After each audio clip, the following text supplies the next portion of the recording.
Rajpath TV पर आपका स्वागत है। हमारे साथ मौजूद हैं प्रबल प्रताप शाही जी। किसान आंदोलन से लगातार जुड़े रहे। किसान आंदोलन तो समाप्त हो गया है, लेकिन उसमें जुड़ी हुई जो एक समस्या थी लखीमपुर खीरी की, जिसमें अजय मिश्रा टेनी के पुत्र के द्वारा चलाई गई गाड़ी और उस पर मृत किसानों के ऊपर जो बातें आ रही थी कि लगातार कि उनको सज़ा दी जाए, उनको बर्खास्त किया जाए, वो सारे सवाल अभी भी उठ रहे हैं। और अभी भी ये स्थितियां पैदा हुई पड़ी हैं कि सरकार एकदम नकार दे रही है कि बर्खास्त करने की जैसी कोई स्थिति है। हालिया घटना ये है कि पत्रकारों के साथ भी अजय मिश्रा टेनी ने एक कार्यक्रम के दौरान काफ़ी अभद्रता की। उसके बाद भी पीयूष गोयल आके सामने से कहते हैं कि नहीं, ऐसी कोई अभद्रता नहीं हुई है और ना ही कोई समस्या हुई है। बातचीत करते हैं हम प्रबल जी से।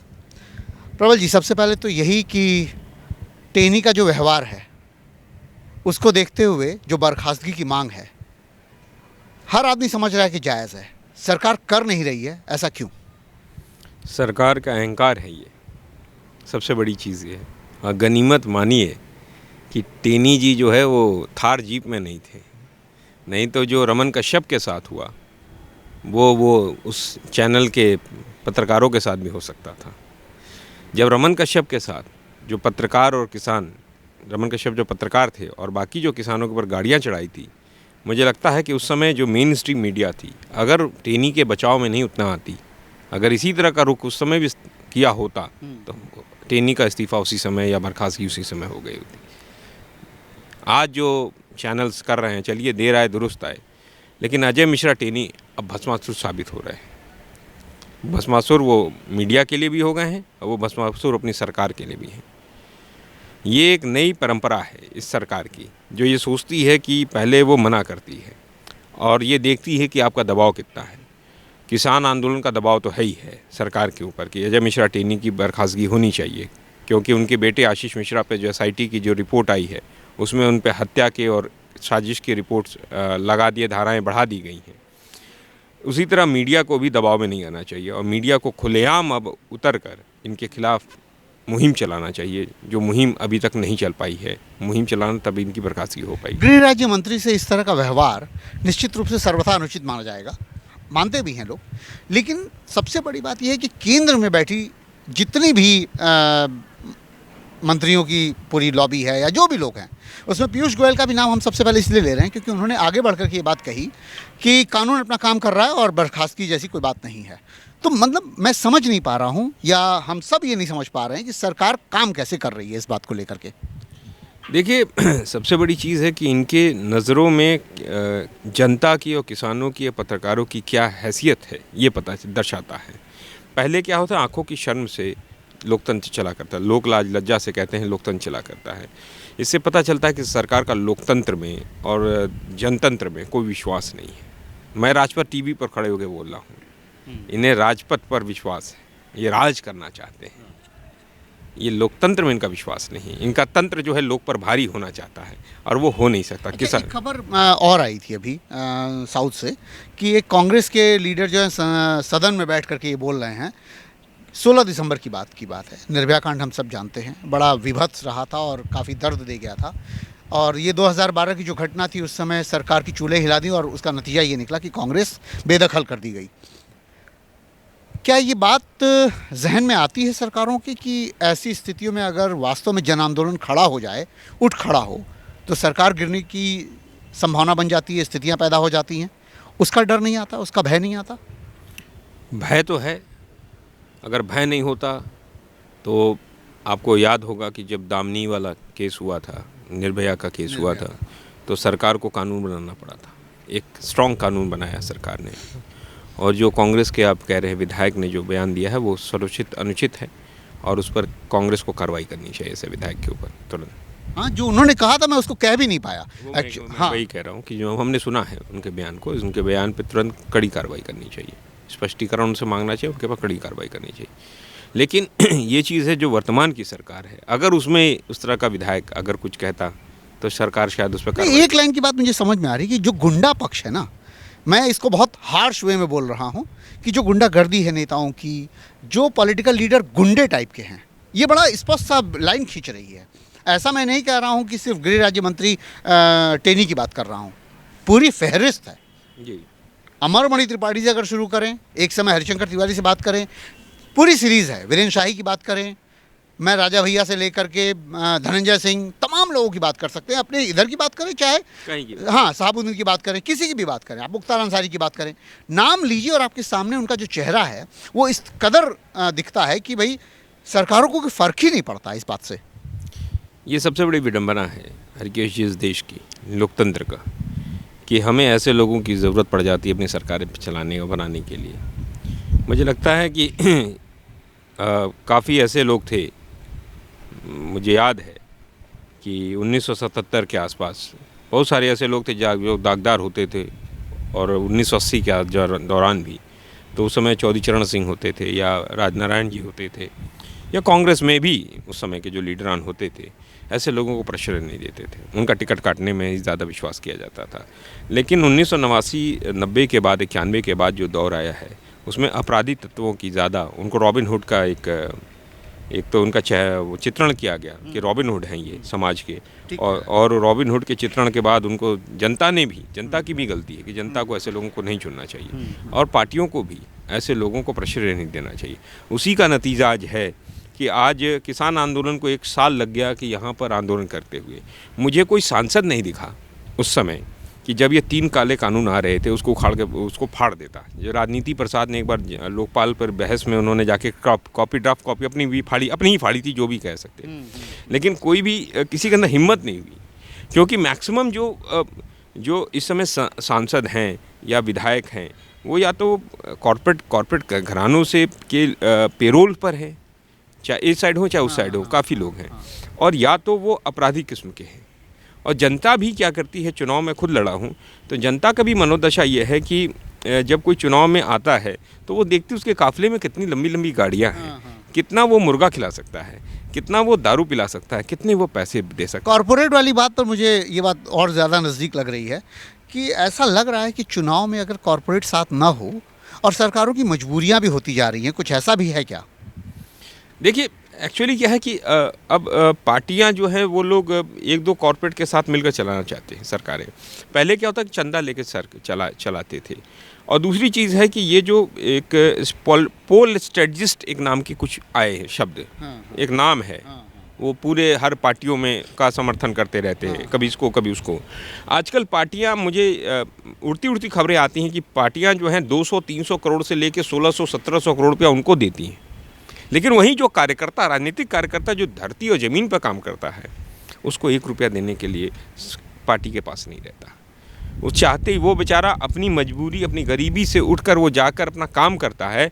और इन पॉलिटिकल स्ट्रेटजिस्ट को, जो बहुत सारे आजकल बयान भी दे रहे हैं, कभी किसी को प्रधानमंत्री बनाते हैं, कभी किसी को विपक्ष का नेता बनाते हैं, कभी कुछ, ऐसे लोगों से, जो ये कॉर्पोरेट टाइप के जो लोग आए हैं, इससे हिंदुस्तान की राजनीति में एक नया विवश बदलाव आने वाला है। चुनाव में एक बात तो मैं देखता हूं कि जैसे जनता की जिम्मेदारी होती है कि बेहतर कैंडिडेट चुने, लेकिन एक समस्या हम लगातार देखते हैं, जातिवाद बड़ा हावी रहता है कि जिस भी क्षेत्र में कोई चुनाव लड़ रहा है वो उस जाति बाहुल्य क्षेत्र से संबंध रखता है और उसी से वो चुना गया व्यक्ति नेतृत्व के तौर पे उभार के लाया जाता है ताकि वो लड़े और आसानी से जीत जाए। तो कहीं इसकी भी समस्या आती है क्या कि जातिगत आधारों पे जो चुनाव होने लगे हैं या होते ही रहे हैं, उसकी वजह से भी अच्छे कैंडिडेट नहीं जीत पाते हैं?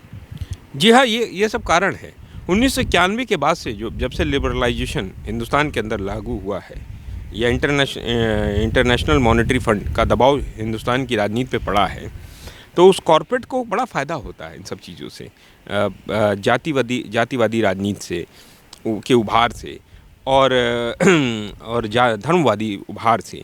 अगर उन नेताओं को आप पूछ लीजिए जिन्होंने अपनी पार्टियां बनाई हैं कि आपका इंटरनेशनल मॉनेटरी फंड ने जो, या वर्ल्ड बैंक ने, या WTO ने, कि जो सरकार के ऊपर नीतिगत जो दबाव बना रहे हैं कृषि पे या किसी भी लेबर्स पे, और उस पर आपका क्या करना है, उनको कुछ पता ही नहीं होगा। और देश को इसमें मैं आपकी टीवी बड़े बुनियाद कि देश के लोगों को भी समझना होगा कि हमारी लड़ाई किससे है। हमारी लड़ाई उन नीति निर्माताओं से है। ये तो इंस्ट्रूमेंट हैं, चाहे वो नरेंद्र मोदी हो, चाहे वो अमित शाह हो, चाहे ये टेनी हो, चाहे कोई हो, XYZ हो, वो इंस्ट्रूमेंट हैं, वो एक कठपुतली हैं उन बड़े बड़े शक्तियों के। उन शक्तियों से लड़ने के लिए हमें जन दबाव की ज़रूरत है और इसके लिए जनता को भी इकट्ठा होकर आगे आना होगा। जैसे जन दबाव के कारण ही ये 3 काले कानून वापस हुए हैं। ये पार्टियों के दबाव पे नहीं हुए हैं, ये जनता के दबाव में हुए हैं। जब जन दबाव हुआ है तो विपक्ष के दल को भी आना पड़ा है, विपक्षी दलों को भी आकर जनता के साथ। पहली बार आप देखिए कि जनता यानी किसान खड़ा हुआ है और किसान जो है वहाँ पर एक नैरेटिव सेट कर रहा है, पॉलिटिकल नैरेटिव, उसको बाई कर रहा है पॉलिटिकल जो फोर्स है, जो अपोजिशन। कहीं पर उस आंदोलन के पहले महंगाई थी, लेकिन महंगाई पॉलिटिकल डिस्कोर्स में नहीं आ पाया था, मुख्य मुद्दा नहीं था। लेकिन जब किसान आंदोलन ने पॉलिटिकल डिस्कोर्स में उस महंगाई की चर्चा को शुरू किया तो महंगाई की चर्चा शुरू हुई।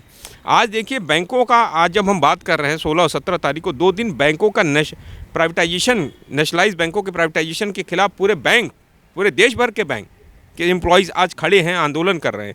और ये मैं आपको इसके लिए धन्यवाद देना चाहिए किसान आंदोलन को कि जब हम लोगों ने किसान आंदोलन में प्राइवेटाइजेशन ऑफ बैंक्स का, नेशनलाइज बैंकों का आवाज़ उठाई, या नेशनलाइजेशन प्राइवेटाइजेशन और नेशनलाइज जो भी अपनी बैंक था या रेलवेज था या इस तरह की थी प्राइवेटाइजेशन, तो जब ये हुआ तो ये पॉलिटिकल डिस्कोर्स में आया। यानी इसका अर्थ है कि जनता जो है वो प्राइवेटाइजेशन के खिलाफ है। वो प्राइवेटाइजेशन की खिलाफत इसलिए क्योंकि उससे उसको ही नुकसान होने वाला है, क्योंकि रेल में उसे चलना है। बैंक अगर बैंक, सरकारी बैंक का प्राइवेटाइजेशन होगा तो जो गरीबों को जो सुविधाएं मिल रही हैं, वो 5,000 रुपये का कौन सा बैंक बैलेंस कर पाएगा मेंटेन, एवरेज बैलेंस मेंटेन। 10,000 रुपये का कौन एवरेज बैलेंस मेंटेन कर पाएगा देश में? जहाँ 27 रुपया पर डे की इनकम है, वहाँ 5,000 रुपये, 10,000 रुपये आप बैंक बैलेंस कहाँ से कर पाएंगे? जो रेल का किराया है, आज अडानी को आप रेल दे देंगे तो गरीब आदमी रेल पर ट्रेवल कहाँ से करेगा? ये सब सवाल हैं। और इसका जो खुलासा तब हुआ कि जब अभी इसी साल और पिछले साल जब कोरोना काल में प्राइवेट हॉस्पिटल्स में लूट हुई। हॉस्पिटल में क्या दिया गया कोरोना टाइम में? ऑक्सीजन, पैरासीटामॉल, आइवरमेक्टिन, जूसेस, बिल्कुल, गर्म पानी, बिल्कुल, और वो थोड़ा सा अदरक ये वो चाय। नहीं, ठीक बात है। इससे ज़्यादा कुछ नहीं दिया गया। लेकिन बिल्स 25,000, 25 लाख, 60 लाख, 70 लाख, 1-1 करोड़ के बिल्स आए। तो जनता को समझ में आया कि सरकारी अगर हॉस्पिटल में थे उसकी पूरी उसका देखभाल जनता वो फ्री हुआ। लेकिन जैसे ही वो आदमी प्राइवेट में गया वो मर भी गया और उसको बिल्स इतने महंगे। तो कहीं ना कहीं प्राइवेटाइजेशन जो है वो सुपर प्रॉफिट पे जाएगी, क्रोनिक कैपिटलिज्म को जन्म देगी। इसलिए हिंदुस्तान को अब ज़रूरत है सोशलिस्ट मिक्स इकॉनमी की, जो हमारे हिंदुस्तान की सबसे बड़ी रीढ़ थी, जिसमें प्राइवेट भी रहे, कॉर्पोरेट ना रहे, कॉर्पोराइजेशन ना हो, प्राइवेट रहे और सरकारी भी रहे, मिलकर हम चलें। क्योंकि इंटरनेशनल मॉनेटरी फंड और WTO कुछ बुनियादी मतलब कुछ कहें कंपनियों के लिए के हाथों में ही बंधा हुआ है, वो उनके लिए ही काम कर रहा, उसके लिए वो वर्ल्ड के सारे मार्केट्स को खोल रहा है, हिंदुस्तान को भी उसी के लिए खोल रहा है। इससे हमें बचना होगा। इसलिए हिंदुस्तान की जनता को भी समझदार और अच्छे लोगों को अब संसद विधानसभाओं में भेजना होगा। और पार्टियों को भी, अगर ये नहीं कि आज इसको हटाकर दूसरे को हम ला रहे हैं, अगर आप इसको हटाकर दूसरे को ला रहे हैं तो वो बस किरदार बदल रहे हैं, कि स्क्रिप्ट तो वही है, तो स्क्रिप्ट भी बदलने की ज़रूरत है। ये लड़ाई है अभी। अगर चरित्र न बदला गया सरकारों का तो फिर ऐसी स्थितियां और बिगड़ती चली जाएंगी, यही कहना चाह रहा आप। एक और बड़ी महत्वपूर्ण बात है कि पिछले दिनों में जो अभी 2-4 दिनों के पीछे की बात करें हम, जब काशी विश्वनाथ का लोकार्पण किया गया, जो बहुत महत्वपूर्ण दिखाई दिया मुझे, वो ये दिखाई दिया गया कि 1 से लेकर 100 तक केवल नरेंद्र मोदी जी नज़र आए। अध्यक्षात्मक जो प्रणाली होती है, जिसमें सिर्फ एक अध्यक्ष दिखाई देता है, या जिसे हम कहें कि अगर तानाशाही भी कह सकते हैं, तानाशाही प्रणाली भी कह सकते हैं, 2 ही 3 दिनों में मैंने देखा कि जैसे 13 दिसंबर किसी की नज़र में नहीं आया, संसद पर हमले का दिन था और उस दिन लोकार्पण किया जा रहा था और सारी मीडिया उसी दिशा में चल रही थी। मतलब ये भी कि एक भटकाव का भी रास्ता दे दिया और इस तरफ मोड़ दिया कि आपको याद ही ना रहे कि 13 दिसंबर के दिन संसद पे हमला भी हुआ था, जिसको आपको दुख भी मनाया जाना चाहिए और जिसके लिए आपको कठोर नीतियों की तरह अपने अनुशासनात्मक जो सैन्य बल है उनके ऊपर भी ध्यान देना चाहिए कि भाई सिक्योरिटी कैसे टाइट हो। ये सारी चीज़ें डाइवर्ट करने की जो ताकत है वो नरेंद्र मोदी की बड़ी भयंकर क्षमता है। तो इसको आप कैसे देखते हैं? देखिए, क्योंकि 13 दिसंबर 2001 की जो घटना हुई थी ये उस NDA के ही शासनकाल में हुई थी, तो सवाल उठता है तो इनके ऊपर भी उठेगा। तो इसलिए उन सब चीज़ों से भटकाने की कोशिश ये लगातार करते रहते हैं। ऐसा नहीं है कि नहीं करते हैं, ये लगातार उसी को भटकाने की हमेशा कोशिश करते हैं। नहीं, वहाँ वो ये भी देखने को मिला ना कि जैसे मुख्यमंत्री तमाम राज्यों के आए हुए, एक बड़ी महीन सी लाइन आ रही है। वो ये लाइन ये आ रही है कि आप पालक जनता इसको तैयार कर रहे हैं जो आपके सिर्फ आदेश सुने, जो सिर्फ आज्ञा पालक हो। ऐसी स्थितियां पैदा की जा रही हैं। आप गद्दाफ़ी को देखिए, कर्नल गद्दाफ़ी को देखिए, सद्दाम हुसैन को देखिए और उनके स्टाइल ऑफ फंक्शनिंग को देखिए। ऐसे ही रहता था, गरीबों को घर, उनको फैसिलिटीज़, फिर बाद में धीरे धीरे करते हुए उस देश पे पूरा कब्ज़ा, उसके पूरे संसाधनों पर कब्ज़ा, अपने लिए उसका इस्तेमाल, और आज वही हो रहा है। फांसीवाद भी कुछ इसी तरह के लक्षण लेता है। ऐसे ही है वो, फांसीवाद कहिए, तानाशाही कहिए या अथॉरिटेरियन को ही कहिए, कोई भी शब्द कहिए, उसमें व्यक्ति जो होता है वो अपने आप को लार्जर देन द लाइफ दिखाता है। ये लार्जर देन लाइफ को चित्रण करने का ये है कि वो जहाँ जाएंगे वो अकेले जाएंगे। ये पार्लियामेंट्री डेमोक्रेसी में इस तरह नहीं हो सकता, उसमें तो सबको लेके साथ चला जाता है। बहुदलीय प्रणाली हमारे देश में है और मुझे लगता है इनको 61वें प्रधानमंत्री को मैं आपके राजपथ टीवी के माध्यम से मैं उनको एक एडवाइस करूंगा और भाजपा के लोगों को भी एडवाइस करूंगा कि उनको 61वें जन्मदिन पर, शरद पवार जी के जन्मदिन पर, प्रधानमंत्री, उस समय के प्रधानमंत्री अटल बिहारी वाजपेयी जी का एक उद्बोधन है, उसको सुनना चाहिए। मुंबई में उन्होंने दिया था, चंद्रशेखर जी उसके अध्यक्ष हुआ करते थे। किस तरीके से उन्होंने उसमें बातें कही, उन्होंने उस समय 2001 की बात है वो, और उसमें उन्होंने कहा था, मुझे याद है जहाँ तक, उन्होंने कहा था कि अब आने वाले समय में एक ऐसा होगा कि अभी तो हम लोग बात कर ले रहे हैं, हम अलग अलग विचारधारा के लोग हैं, लेकिन अब जो आने वाला समय है उसमें शत्रु भाव रहेगा। अगर हम किसी से डिसएग्री रहेंगे तो हमारा शत्रु है, और आज वो हो रहा है। ये तो चरणबद्ध तरीके से दिखा है, क्योंकि मैं अगर दो घटनाओं का अगर उदाहरण दूं तो पहला उदाहरण तो यही है कि जब पी चिदम्बरम ने अमित शाह को जेल में बंद किया था, तो अमित शाह ने आते ही पी चिदम्बरम को जेल भेजा। ये मैं बहुत स्पष्ट तरीके से कह सकता हूँ। मुलायम सिंह ने जिस समय योगी आदित्यनाथ का अरेस्टिंग की थी 14 दिन के लिए, जब न्यायिक हिरासत में गए थे, आते ही मुलायम सिंह जो है, आज़म खान उस समय थे, आपको याद होगा, तो आज़म खान को इस समय नेस्तनाबूद करने की स्थिति में चले गए। तो ये तो मैं देख रहा हूँ कि बदले की भावना से चल रहा है इस समय। कोई निश्चित तौर पे उस समय क्या हुआ, अब क्या हुआ, इन सब पे चर्चा हो सकती है, बहस हो सकती है, विशद चर्चा हो सकती है। लेकिन फिर भी मैं ये कहूँगा कि जो अभी आपने ये बात कही कि अब ये जो है कहना बहुत मुश्किल है किसी को कि आप गलत कर रहे हैं और वो आपको पलट के ना कह दे, तो ये अटल बिहारी वाजपेयी का जो आपने कहा, उदाहरण दिया, वो बात बिल्कुल सच है। लेकिन फिर भी मैं कहूँगा कि देश क्या इस खतरे की ओर बढ़ रहा है कि हम कहीं तानाशाही की ओर मुड़ रहे हैं? क्योंकि सीडीएस की भी लाइन पर यही बात शुरू में आई थी कि सीडीएस लाने का भी कारण यही माना जा रहा था कि सीडीएस लाने के साथ क्या है कि तीनों सेनाओं को एक साथ लिया जाएगा। इन सब पर मैं बहुत विशद चर्चा के मूड में हूँ इस समय। ऑब्वियस है कि जिस तरीके से आपने जो वर्तमान में भी सवाल पूछा, उसमें सीडीएस का भी सवाल पूछा है। वर्तमान सीडीएस का देहांत हो गया है दुखद घटना में, उसको मैं उनको श्रद्धांजलि देता हूँ। लेकिन जिस तरीके से सरकार जो है सेना का राजनीतिकरण कर रही है, वो नहीं करना चाहिए। अगर सेना का राजनीतिकरण अगर ऐसे ही रहा तो आने वाले समय में हम पाकिस्तान बन जाएंगे।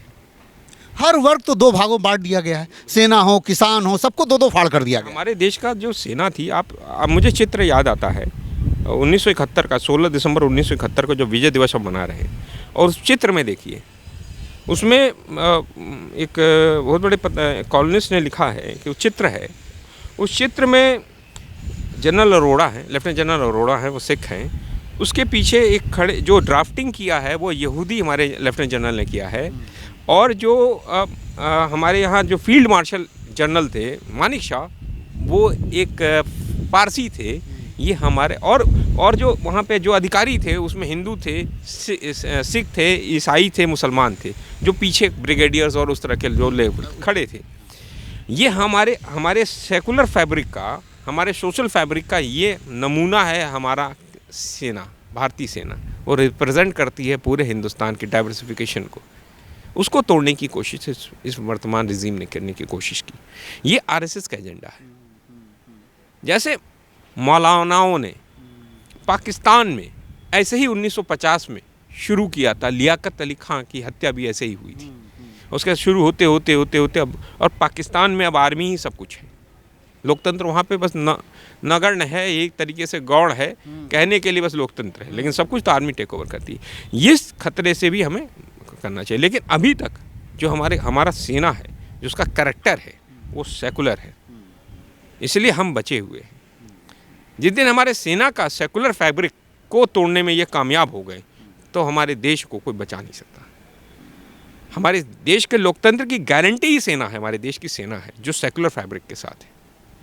और मैं सल्यूट करूंगा उन सेना के जनरलों को, सेना के उनको, कि इन कोशिशों को वो नस्तानाबूद कर देते हैं हमेशा। देश की जनता कैसे लड़ेगी? मैं ये सोच पा रहा हूँ कि अगर देश के सामने ये आ जाए कि आने वाले चुनाव को नहीं होने देना, संविधान को बेदखल कर देना, इस तरह की घटनाएं अगर कहीं खुदा न खास्ता इस तरह की बातें हो जाएं, अगर ये हो जाए कि पता लगा कि कोरोना के ही कारण भले ही उत्तर प्रदेश का चुनाव ही स्थगित कर दिया गया, इन सबसे मतलब कैसे बचेंगे हम और जनता कैसे बचेगी? जन दबाव, अभी तो आपने देखा है कि जो एक साल तक किसानों ने आंदोलन किया है, इसने नई एक सूत्र दे दिया है जनता को, लड़ो, अहिंसात्मक तरीके से लड़ो और लड़ के जीत सकते हो।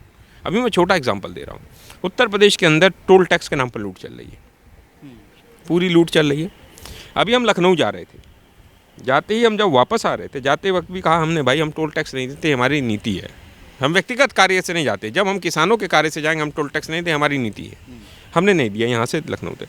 जब हम वापसी आ रहे थे तो उन्होंने अभद्रता की, हमने कुछ ने गांधीवादी तरीके से, हमारे पास गद्दे पीछे पड़े हुए थे, गद्दे बिछा के हम लेट गए। ट्रक वाले से कहा भाई चढ़ा दो, कोई बात नहीं, शहीद हो जाएंगे, मर जाएंगे।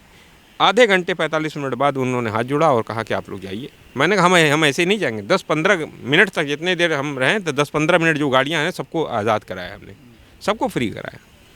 तो लड़ने का तरीका हमें सीखना होगा, हमें बेबाकी से बोलना होगा। और मैं आपको एक चीज़, मृत्यु एक बार ही आएगी, दूसरी बार कोई मार नहीं सकता हमें।